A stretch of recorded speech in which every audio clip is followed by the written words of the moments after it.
everybody. A warm welcome to all our customers, prospects, colleagues, business partners all around the world.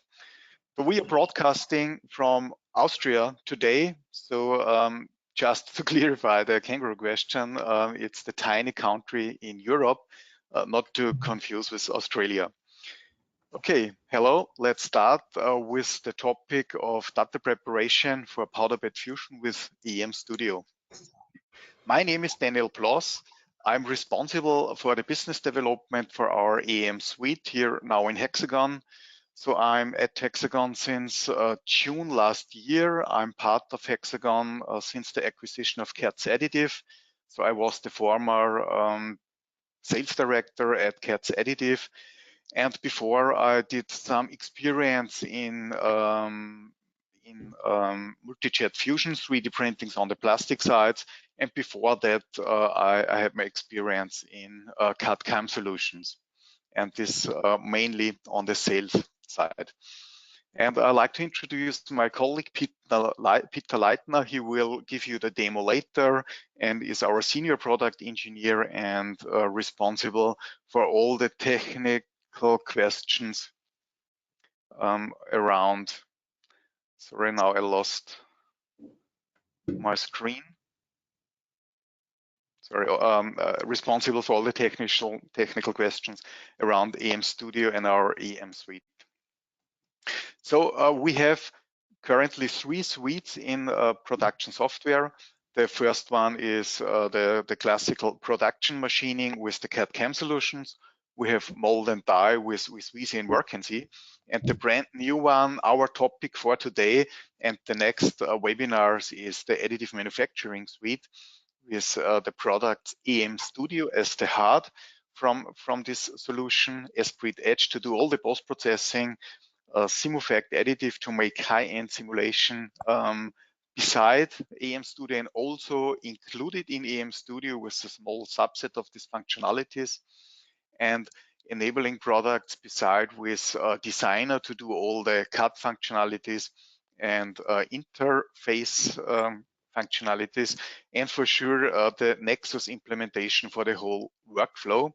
This all functionality will be the topic for our next webinar next week.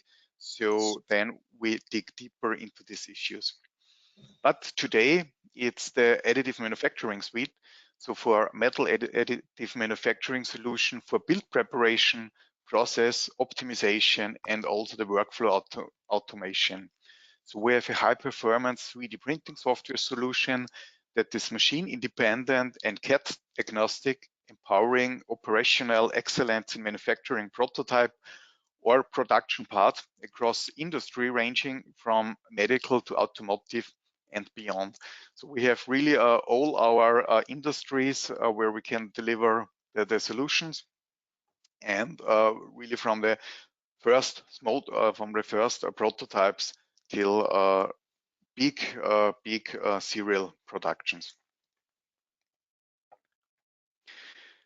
The whole solution starts at quoting and planning and walks through the cycle till the delivery from our products. The topic of today is from preparation for manufacturing till the process simulation and optimization. In the next seminar, we also will dive deeper into the process simulations because it's a series of 3 seminars, also be available on our next webinars as well. And now looks to the AM Studio data preparation process, what we do exactly in AM Studio. So we're starting to import the geometries either as a CAD file through the Designer or directly STL file. Then we need to repair these files, find the right orientation, and on the orientation it's start already to support with our heat maps beginners, and it's a very easy to use approach. Then it comes to supporting the part with the build plate to bring it stiff to the build plate because of all these tensions you will have in this procedure. So you need to connect the part with the build plate to prevent distortions, but for sure you will have distortions, and therefore we have the process simulation. with the process simulation, with the subset of SimUFACT, which is included in AM Studio, you can have a first guess to see which deformation you will have to make a pre-deformation, check if the support is stiff enough, and if everything is working, it comes to slicing and hatching. This is really the heart of additive manufacturing. We control the whole laser paths and powers for the jobs, and then we write the neutral format and translate it to our 3D printers, to our OEMs and partners. And for sure, we are working with the most big brands at the moment. So these are the companies which we included already very deep in AM Studio. And we have several ways to do that. So either we implement the API or do the whole slicing and hatching for that vendors. And for sure, we like to extend the amount and add new partners of OEMs to the system. So if you know new companies outside in the world, or you like to address with AM Studio, then just get in contact with us and we can implement them quite quickly. And for sure, what is the big USP of AM Studio? So it's a very easy to use solution with a guided workflow. So you can walk through the guided steps in AM Studio. Usually we have a half-day training for our customers. The functionalities which we implemented in the software are very high, and with a nice price, we reach a really good return on investment. So the product is for each company, for each customer, floating. We have really high-end slicing and hatching capabilities, and for sure integrated simulation with SimUFACT on a subset in AM Studio, which help also beginners to recognize what SimUFACT can do for them, and if they understood it, then they can extend to the full solution of SimUFACT. Here a small overview of some customers, mainly in the automotive industry, medical industry. We are looking for customers in aerospace. So as I said, so we have solutions for all industries. Here a small overview from the customers. And then we will dig in now into AM Studio itself. So Peter will start showing AM Studio right now, and then we have the Q&A session. If you have questions during the presentation, just write it to the chat, and then we can answer all these questions afterwards. And as I explained already, we have 2 follow-up webinars in the next 2 weeks. Feel free to join it. So that's from my side so far, and now I'd like to hand over to Peter. Yeah, thanks, Daniel, for the informations that you gave to the audience. I want to start sharing my screen as well. Second.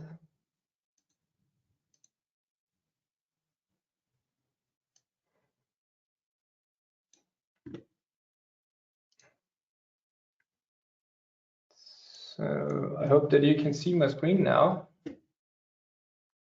Yes, that's great. Yeah, thank you, Daniel, for the introduction. I also want to welcome you to the demo. I want to give you a short overview at first, and then we are more deep dive into the individual parts of AM Studio in the next roughly half an hour, so around about that. And as Daniel mentioned, it starts with the start screen where you can see the machine shop floor, which can be individually set up by the users themselves.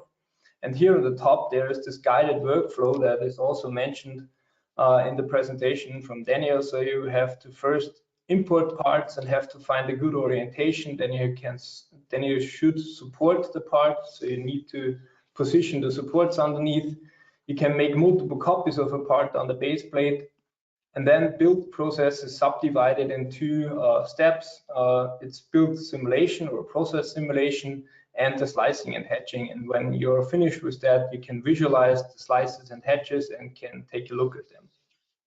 I simply want to take a SLM solutions machine for the first steps and load a simple part here. And as you can see here, it's the environment of AM Studio the first time. On the left-hand side, there's a small structural tree, and on the right side, there's always a working panel, which changes depending on the actual step where you are in the workflow. You can jump back and forth in the workflow, so it's not a strict workflow in one direction, so you can always jump back. Yeah, that's the part that I want to first show. And as Daniel mentioned, first thing is that we have to find a good orientation for the part, which is a major step in the whole data preparation. Therefore, we developed the so-called orientation maps. I also want to go into detailed details here later on. I can find here a pretty good orientation. For example, this one, which is a very high and a very low shadow on the base plate orientation, and I want to work with this orientation for the first steps. And when the orientation is found, I can jump over to the calculation of the supports. You can find all the regions for this pretty easy part, or for this simple part. We only have to support the bottom area here, which are these two small surfaces here on the bottom. And then we are more or less done for the supporting for this part. And next step would be to make multiple copies of a part. I want to show you here a new functionality, which is available in the 2024.1 version of AM Studio, where you can now make a sort of an assembly of parts, and you can then nest those assemblies. So you can, we want to position these parts a bit interlocked, let's call it this way, and we can now simply select both parts, position them, for example, here, and we can now set them up in a way that I want to have in X direction 10 parts and in Y direction 5 parts, and some distances which have to be defined here. And then the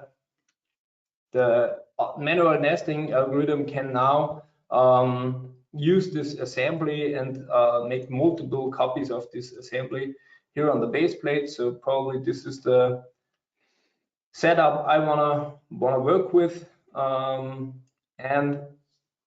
I'm finished with the nesting. Next step, which is subdivided in process simulation and slicing and hatching. Process simulation is then, as Daniel mentioned, the simplified additive implementation of functionalities inside AM Studio. So we can now run a process simulation, so we can take a look how the part will be formed during the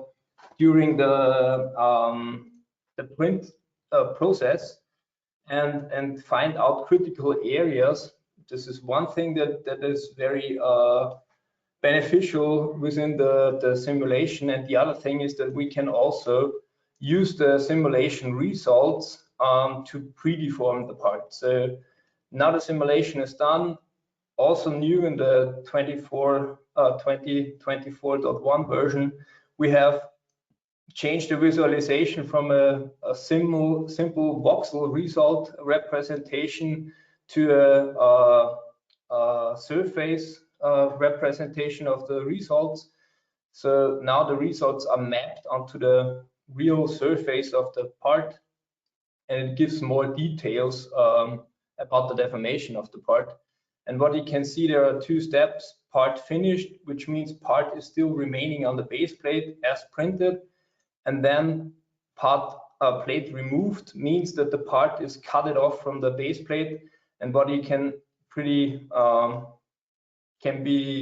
good visualized here is that due to the fact that they are not stitched to the base plate anymore, these two, let's call it feet, will bend a bit to the outer direction.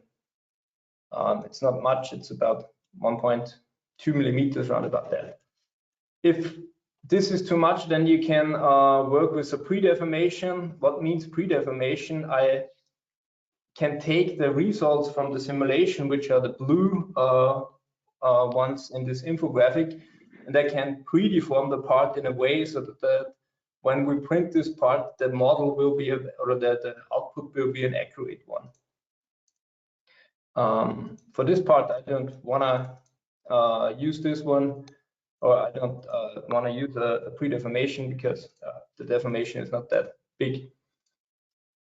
Next step, as I mentioned, we have to define the slicing and hatching profiles. We can access to all the parameters here. So for example, for the slicing, we can, or for the hatching, we can access to every parameter in the slicer and hatcher, so the hatch distance, the stripe offset, so how the machine will later on process the part on, or the layer on the machine can be defined here. For some machine vendors, you can have the full access to all the parameters. For others, like for example, for the EOS machines or for the Trump machines, we are using the slicer and hatching approaches from the machine manufacturer, so that it's guaranteed that the qualified process parameters are used. By simply hitting on generate build file, I can now start the slicing and hatching, and can, when it's finished, can take a look at each and every layer and each and every vector, so that you can see here all the layers on the left hand side, and when we zoom in a bit, we can also find all the single laser paths, how they will be proceeded, and so on and so on. So yeah, that's more or less the file which has to be generated now. The SLM file is stored in a defined location, and I can execute it on the machine. So far, to a quick overview of how AM Studio is doing the data preparation. I now want to restart AM Studio and get more into the details of some functionalities. Especially, I want to begin with the orientation maps, and therefore I want to load a simple part. As you can see here, as soon as I import a part, you can see that we are analyzing the part if the geometry is a valid one, which means are there any open edges or intersectional triangles inside this part? Because otherwise, when we are working with non-manifold meshes, we can run into problems later on when we are slicing and hatching the part. So that's the reason why we are focusing here on working with valid parts. By simply using this healing functionality, the algorithm is trying to get aware of all these errors. In this case, we get a summary here on the right hand side, errors before healing and errors after healing. So now the healthy pack is a green one, so it's good, the part we can work on. As I mentioned before, orientation maps, it's a very important step to find a good or bad, to find a good orientation of a part, and therefore I want to deep dive a bit into the orientation maps. And what you can see here, there's this two-dimensional map, and you can find inside this orientation map every orientation of the part inside the build chamber. And you see here 3 different criteria where you can take a look on. First thing, which is very intuitive, is build time or speed. The speed or the print time is low when the part is orientated pretty flat. In comparison to that, a high orientation of the part is bad in context of build time. The reason for that is pretty simple. The volume that has to be exposed is always the same, but you have to do more recoder movements, and so the build time will increase. So good orientation, a green one or this green one, which are more or less from the build time equivalent, and as well the bad ones can also be seen here. And it's what I think is pretty beneficial is that you can see that there are more good and more bad orientations due to the fact that this part is symmetric. You have to find two similar orientations here. Another criterion is the support volume in this case. And for example, I want to go into a red orientation, which indicates bad orientation in context of support volume. And what you can see here, there are a lot of surfaces highlighted in rainbow colors from green to red. And these surfaces indicate support surfaces. So these surfaces have to be supported later on.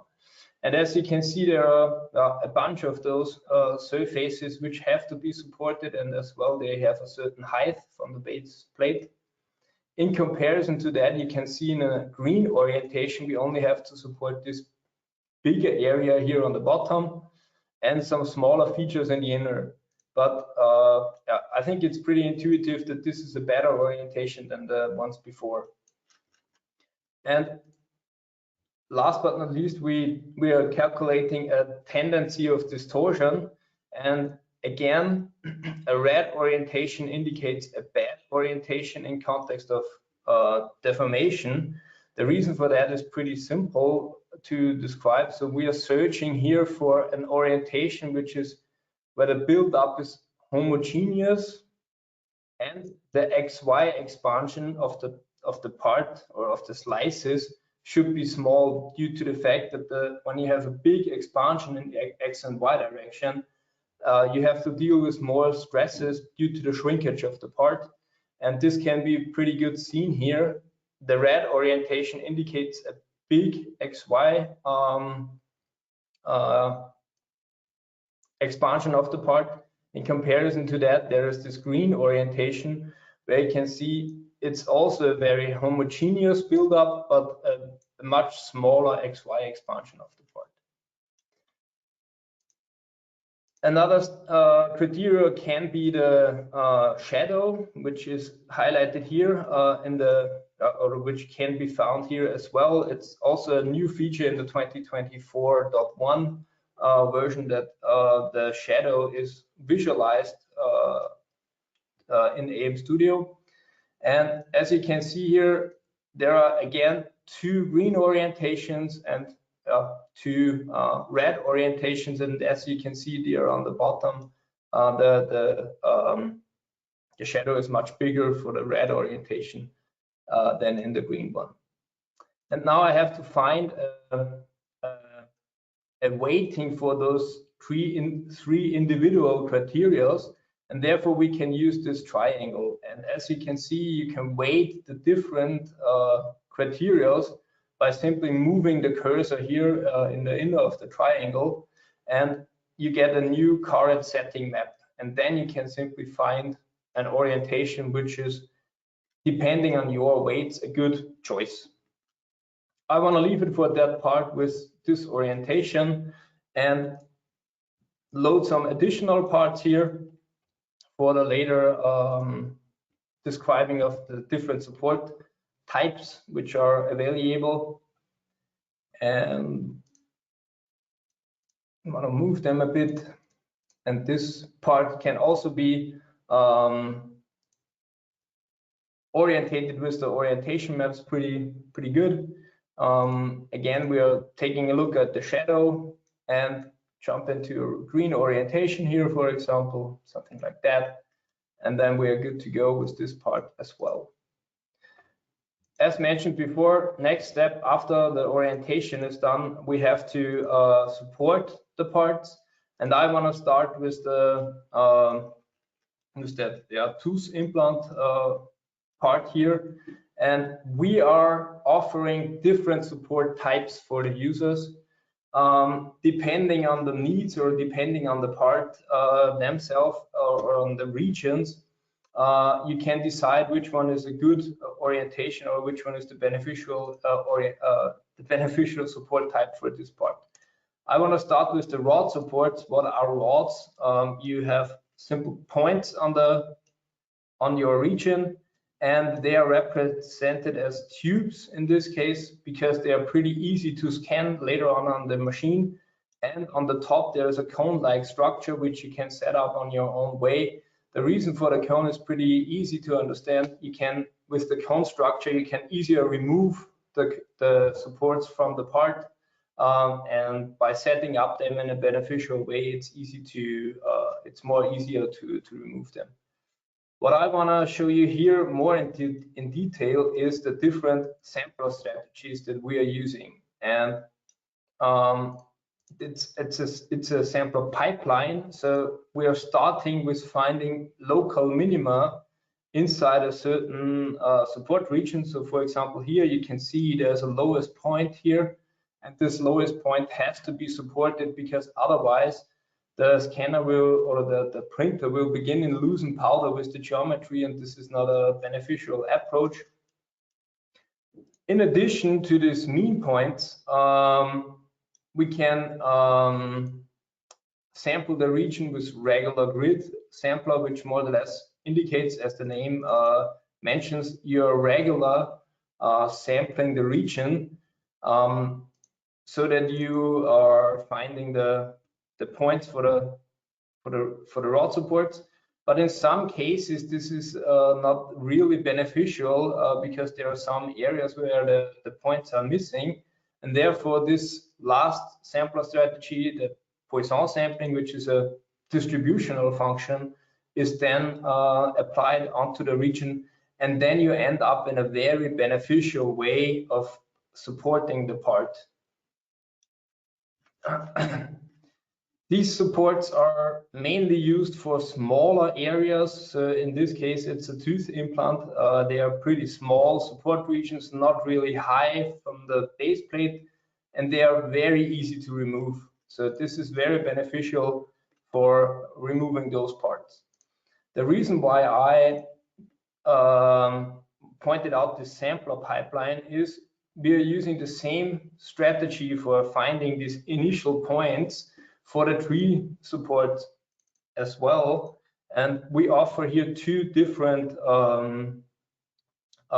default strategies: the to mesh tree support, and as you can see here, the algorithm is trying to attach the mesh as soon as possible, and in comparison to that, we have a two platform tree structure, which is more or less trying to get aware of attaching the part in a certain, in any way.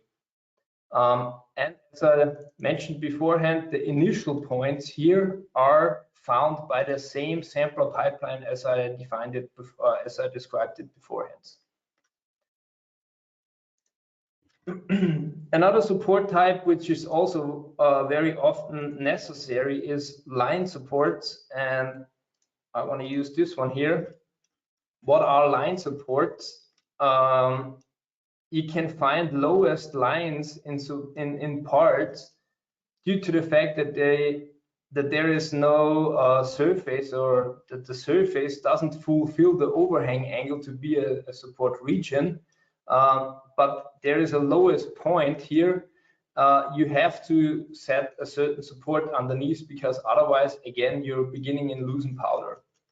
And therefore, you can use this line support structure, or what we also,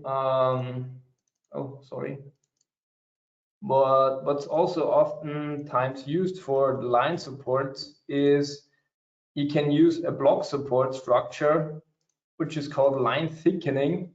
And as you can see here, this lowest line is now thickened, and it's more or less a volumetrical or a surface then get generated out of that, and this surface can then be supported with a certain support type, the block support in this case, which I want to describe here more into detail on that part. there's a bigger area here, and the block support is more or less the most used support type in metal AM. So it's a very regular structure here. So you can define the spacing. So what is mentioned by the spacing is the distance between these single walls can be defined here pretty easy. And there's a surrounding surface which is called contour. And in comparison to other software vendors, we are using here a smoothing algorithm, which is pretty beneficial to get aware of a lot of scanner movement in the contour, which is pretty beneficial for the scanner itself. And on that part, I want to show you also the possibility of editing the support region. For example, you can simply edit a region by removing some triangles here. For example, I do not want to support the area here in the inner. So probably something like that. Apply, and again generate. And then this surface is no longer, these triangles are no longer supported anymore. And one other thing is pretty beneficial. You cannot assign one single support type to a region. You can mix supports onto one region. So I have added here a block support, or I have generated a block support, and I can add an additional support. For example, here on the contour, I can add so-called contour sampled tubes. This is the sample that I did not describe beforehand.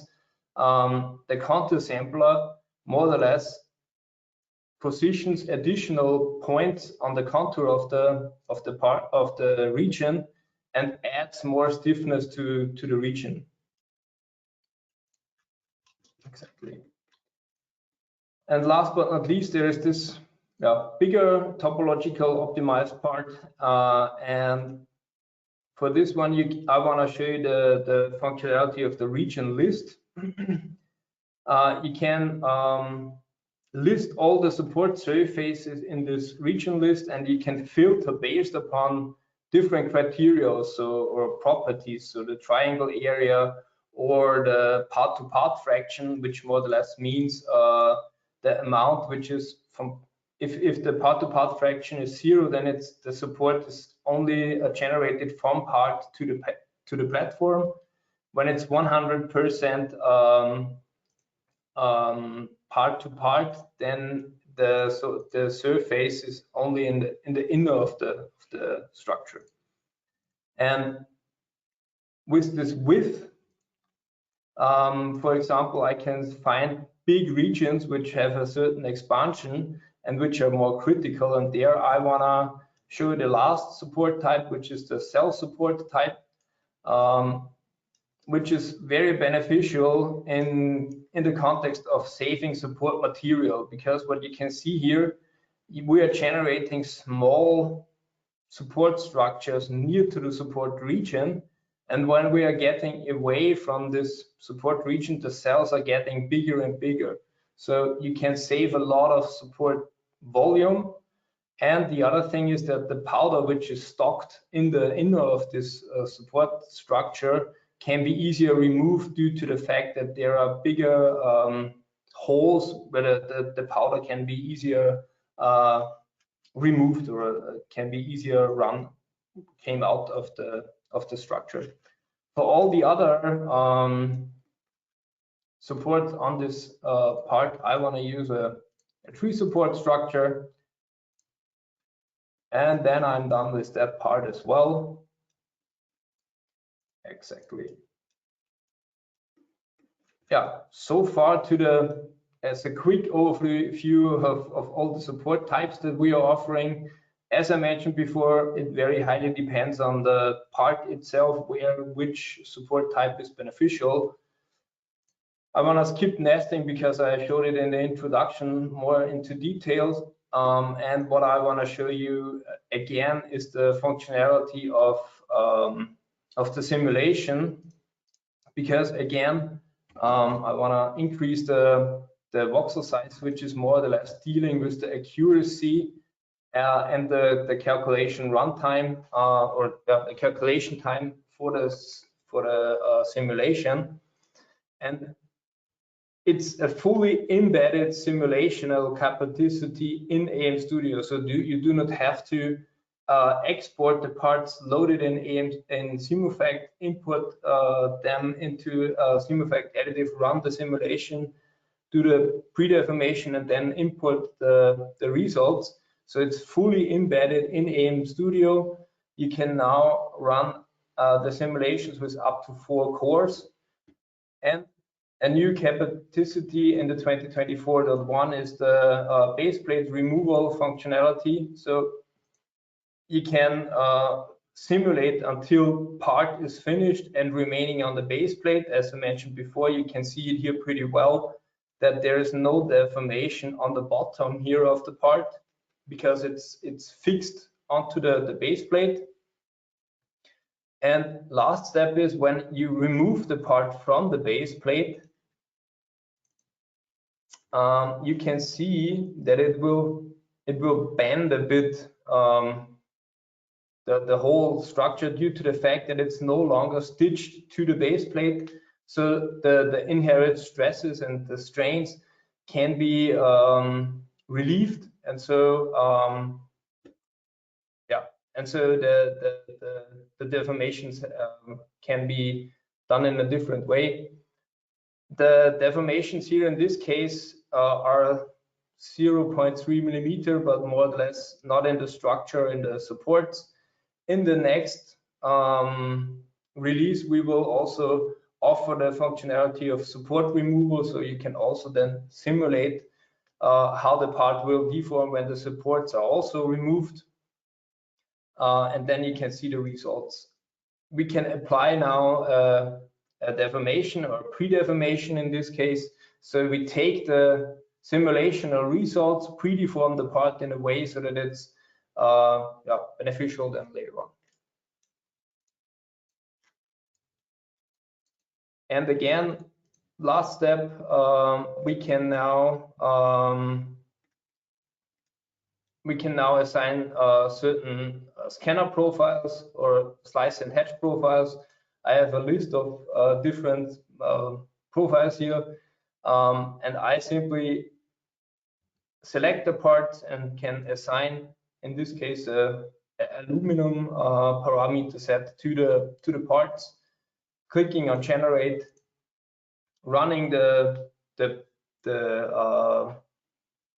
slicing and hatching with our very fast approach that we have developed here to calculate all the laser passes. And you can now again visualize all the slices, all the hatches, and you can slide through all of the different vector types. And last but not least, what's interesting for the user or for the customer, we can calculate a cost estimation based upon the vector results. So we now know each and every vector. We can calculate build time. In the settings area, you can define machine hour costs. We have calculated the material amount which is necessary for the parts, and so we will end up in a print cost for this certain print job, which is not a full build plate. It's a pretty small setup of 416.1 euro. And subdivided into machine costs, material costs, and a certain profit. Exactly. So that's more or less it that I wanted to show today. Thank you very much, Peter. Thanks for this awesome presentation for AM Studio. We have 3 questions left from the audience. So the first one is, what are the compatible metal printers for AM Studio? So these are the printers I showed in the beginning of the presentation. You will get the handout after the webinar, so you can read it. But the big brands like DMG, Trump, EOS, SLM Solutions, Forsoon, 3D Microprint, and E+3D. But you can read it later very easily, and it's quite easy to add new vendors to the system. Just give us a call and then we can discuss how we should proceed. The other question is why supports are added to the part when we are using powder material which acts as support. So I think this question is related to powder bed in plastics 3D printing. In metals, you have a lot of tensions, and these tensions need additional supports. If you work with polymers in SLS or powder bed fusion, then you do not need the supports. But in powder bed fusion for metal printing, it's absolutely necessary. And a third question I like hand over to Peter. What are the possible results or graphs the user can take from the simulation tool in the AM Studio? In the actual implementation, the results which are visualized in AM Studio are only the deformations. We are working, or we will, in a later release, we will also offer the stresses, the strains as results. But the most important one from our point of view was the distortion, because this is what's really critical. So when the distortion is massive or is big, then you have to act. You can add more supports, or you can use the pre-deformation to get aware of these deformations. But yeah, in the future we will also offer other result types like stresses, like strains. In the actual implementation, we only have the deformation as a possible result visualization available. Okay, then another question dropped in. We face a deformation in SLS for flat large parts. Did the software to repair this deformation? So in our case, we have it just in powder bed fusion for metals, but I think the SLS functionality is part of the SimUFACT simulation, and this we will show in this seminar, maybe when we have the issue of simulation as well next week. But we also can maybe link you with the SimUFACT team, and they can offer you a solution for SLS as well. So no more questions at the moment. If no more questions are coming in, then I like to say thank you to everybody. Feel free to get in touch with us. We are happy to discuss also face-to-face or discuss customer projects from you, or directly some benchmark files. Yeah, so it's on you how you like to proceed. We are here. Some end words from you, Peter. No, thank you for the into the whole audience. Yeah. So see you next week or in face-to-face communications. Bye-bye. Bye.